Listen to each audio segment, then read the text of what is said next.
नमस्कार साथियों, मैं Sushil Kumar accountant Indian railway आप सबका सुशील बटेसर यूट्यूब चैनल पर स्वागत करता हूं। जेडबलए जो अभी अकाउंटेंट के नाम से जानी जाती है, इसके करियर को कुछ खतरा हो चुका है जो 2023 बैच के थे। तो उनको क्या खतरा है, इस वीडियो में हम जानने वाले हैं। अपेंडिक्स 2 एग्जाम का क्या इशू है, कैसे आपकी नौकरी जा सकती है, ये सब हम इस वीडियो में जानने वाले हैं। यदि आप मेरे चैनल पर नए हो तो चैनल को सब्सक्राइब कर लें। अब आपको मैं बताता हूं कि एक होता है लेवल 5 में जेडब्ल्यू, यानी अभी उसको अकाउंटेंट के नाम से जाना जाता है। एक होता है अकाउंट क्लर्क जो लेवल 2 में आता है। तो इन दोनों पोस्ट के लिए एक होता है क्वालिफाई एग्जाम, यानी जेडब्ल्यू के लिए क्वालिफाइंग होता है, इनके लिए प्रमोशनल एग्जाम होता है अकाउंट क्लर्क के लिए। तो क्वालिफाई एग्जाम जिसको जाना जाता है अपेंडिक्स 2 ए, और ये पास करना जरूरी होता है। और 3 साल में आपको 2 चांस दिए जाते हैं और 1 साल आपको जीएम की पावर से भी मिल सकता है, यानी टोटल 3 चांस मिलते हैं आपको पास करने के लिए। क्वालिफाई मिनिमम 40 नंबर आपको लाने होते हैं, तब आप क्वालिफाई होंगे। और उसमें 3 एग्जाम होते हैं। एक आपको चूज करना होता है सब्जेक्ट, दो एक बुक कीपिंग रहता है, और एक आपका जनरल रूल रहते हैं रेलवे के, जीआरपी बोलते हैं इसे, जीआरपी एग्जाम होता है। तो अभी क्या हुआ कि 2023 में जो भर्ती हुए थे जेडब्ल्यू और अकाउंट क्लर्क, उनका अभी तक नहीं हुआ है। इस वजह से ये इशू हुआ है, और ये क्या क्या इशू है हम इस वीडियो में जानेंगे। अकाउंट क्लर्क है, उनको तो टोटल 10 मौके मिलते हैं इसको पास करने के लिए। बाकी उनके लिए सिर्फ ट्रेनिंग का एग्जाम क्वालिफाई के लिए होता है। आप जो भी सर्विस होती है उसको क्वालिफाई करने के लिए ट्रेनिंग का एग्जाम पास करना जरूरी होता है। तो यहाँ आप ये सिलेबस वगैरह भी देख सकते हो कि ये सिलेबस रहता है। अभी आपको एक ये लाइन दिखाता हूँ, ये देखो नोट में लिखा हुआ है कि जेडब्ल्यू है, उनको अपेंडिक्स 2 ए 2 चांस में, ये देखो यहाँ लिखा हुआ है 2 चांस में, और एक जीएम की पावर से मिल जाता है। तो ये 3 साल में आपको 2 चांस मिलते हैं। तो 2 चांस में आपको पास करने ही है, अदरवाइज आपको टर्मिनेट कर दिया जाएगा। ये देख रहे हो ना, ये आपको जॉब से हटा दिया जाएगा यदि आपको 2 चांस या एक जीएम वाला चांस ले लेते हो। तो टोटल 3 चांस में भी पास नहीं कर पाते हो तीनों सब्जेक्ट, तो आपको टर्मिनेट कर दिया जाएगा। और ये अकाउंट कलर का दिया हुआ है, यहाँ आप देख सकते हो टोटल 10 चांस यहाँ मिलते हैं इनको। नॉर्मल 5 चांस होते हैं, फिर एफ एंड सी ओ के द्वारा मिलते हैं 7 और 6 से लेकर 8 तक, और फिर 9 और 10 आपको जीएम के परमिशन से मिल जाते हैं।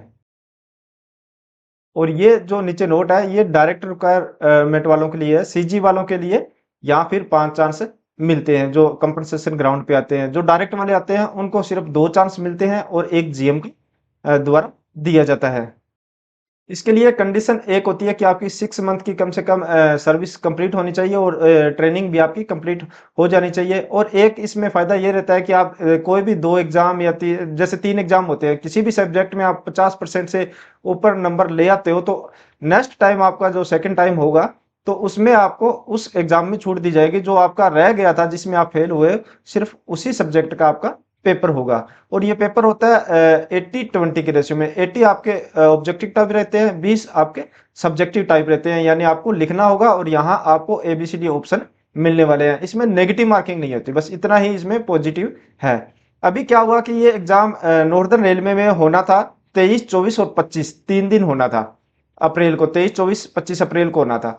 मगर क्या हुआ, ये डेट यहाँ आप देखोगे कि 28 फरवरी को लेटर आता है। मगर जब रेलवे बोर्ड के द्वारा सभी एग्जाम कैंसिल कर दिए जाते हैं कि 4/3/2025 के बाद सभी एग्जाम कैंसिल समझे जाएंगे, प्रमोशनल एग्जाम थे जो, सभी कैंसिल समझे जाएंगे। ये 5 मार्च का लेटर जारी हुआ, जिसके चक्कर में ये एग्जाम कैंसिल हो गया, और उसकी फर्दर डेट दी गई 20 मई को। क्योंकि क्लेरिफिकेशन यहाँ देखो लिखा हुआ है कि क्लेरिफिकेशन फ्रॉम रेलवे बोर्ड, की रेलवे बोर्ड क्लेरिफिकेशन देगा तो 20, 21 और 22 मई को एग्जाम होगा। मगर ऐसा फिर नहीं हुआ, और यहाँ फिर पोस्टपोन्ड होगा, क्योंकि रेलवे बोर्ड में फाइल अटकी हुई है और क्लेरिफिकेशन नहीं मिल रहा है 3 साल से।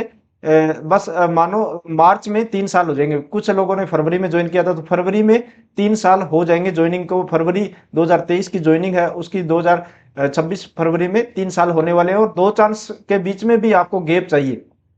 अब गैप कैसे होता है कि कोई भी नोटिफिकेशन, आपकी ट्रेनिंग भी कंडक्ट होती है, ट्रेनिंग के बाद आपको 45 दिन के लिए नोटिस पीरियड रहता है, जिसमें जो भी डेट डिसाइड होती है 45 दिन का बीच में नोटिस पीरियड होता है, उस डेट को आपका एग्जाम करवाया जाता है। तो इस तरह से यदि अभी जल्दबाजी में नहीं एग्जाम करवाया, तो ये कहीं ना कहीं टर्मिनेट होने का यहाँ पर खतरा आ जाएगा जेडब्ल्यू के लिए। अभी ये लेटर आता है। इसके बाद उत्तर रेलवे मजदूर यूनियन यूआरएमयू के द्वारा लिखा जाता है कि अपेंडिक्स 2 ए के इनको 2 ही चांस मिलते हैं, और 3 साल में इनको, नहीं तो अदरवाइज इनको टर्मिनेट कर दिया जाता है। तो जो भी शेड्यूल डेट थी उसी डेट को आप एग्जाम करवाइए, ये लिखा है इन्होंने 19/5 को। 20, 21, 22 मई को एग्जाम होना था, 19/5 को लिखा है क्योंकि 19/5 को फिर से पोस्टपोन कर दिया था इस एग्जाम को, और अभी तक नेक्स्ट डेट भी नहीं दी है। तो क्लेरिफिकेशन के लिए ये पूरी की पूरी फाइल वहां अटकी हुई है। उसके बाद एनआरएमयू जो नॉर्दर्न रेलवे मेंस यूनियन है, उनकी तरफ से भी 22 मई को एक लेटर लिखते हैं वो रेलवे बोर्ड के चेयरमैन को कि जो भी जेडब्ल्यू है इनके लिए ये क्वालिफाई नेचर का एग्जाम होता है, और ये उनकी सर्विस को टेम्परेरी से परमानेंट करने के लिए होता है।